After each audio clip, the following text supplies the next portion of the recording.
আমার যেদিন মৃত্যু হবে সেদিনও দেখা যাবে সংসারের অনেক কাজ বাকি রয়ে গেছে বাকি।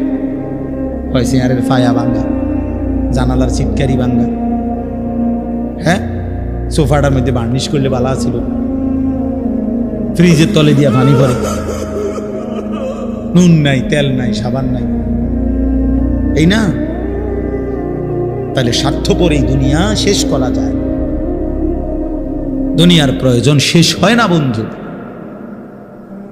এই বিদেশ প্রবাসী, আহা কি পরিমাণ মায়া লাগে। 12 ঘন্টা ডিউটি করে আবার আরো 6 ঘন্টা আরেকখানে আরেক কোম্পানির স্যার কি করে 18 ঘন্টা, কেউ কেউ আর থাকে 6 ঘন্টা। এই 6 ঘন্টার মধ্যে বিশ্রাম কখন? নিজের জামাগুলা নিজে ধোয়, নিজের রান্নাটা নিজে করে। প্রবাসীগুলো বিদেশে থাকে, যে আমি তো সৌদি আরবে অনেক দূর দূর ছেলেদের কাছে গেছি, ওরা দম করে খুব মহব্বত করে। তাইলে এই নিজের রান্না নিজের, কত ছেলে যে বিশ্বাস করো ভাইয়া কি পরিমাণ কান্দে, আল্লাহর কসম। এটা যদি আমি দেখাইতে পারতাম।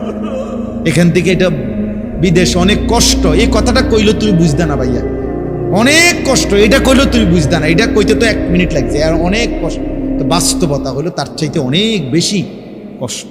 এই প্রখর রৌদ্রে, এই তীব্র রৌদ্রে, বিশেষ করে 12 ঘন্টা ডিউটি করে আসার পরে যখন একটা ছেলে বা একটা যুবক, তার একজন আপনজন কেউ নাই, আইসা নিজের 1 গ্লাস পানিটাও নিজে নিতে হয়, তো মনটারে হাহাকার লাগে, যাহার কেউ তো নাই। অথচ 28 বছর বিদেশ করতেছে।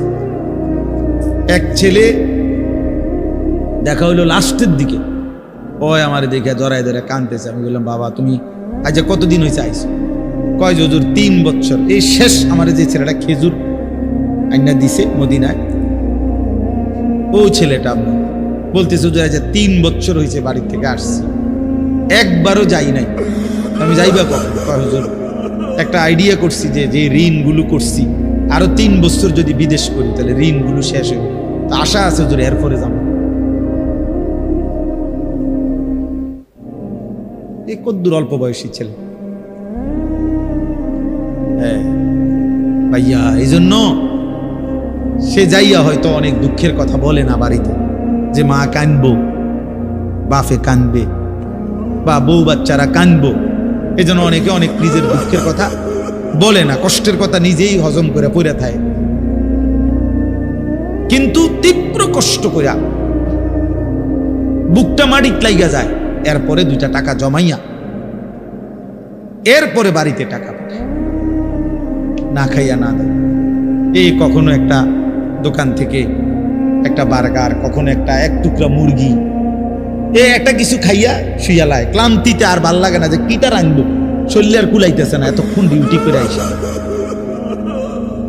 আমি যেমন এই সারাদিন বয়ান করে রাত্রে 3টা 3:30টায় বাসায় যাই, ফজরের নামাজের পরে আমারে যদি কেউ একটা এই টিস্যু বক্সটা যদি এনতিকে অনে নিয়ে যাইত, কয় আমার মাথা আসমান ভাঙ যাবে।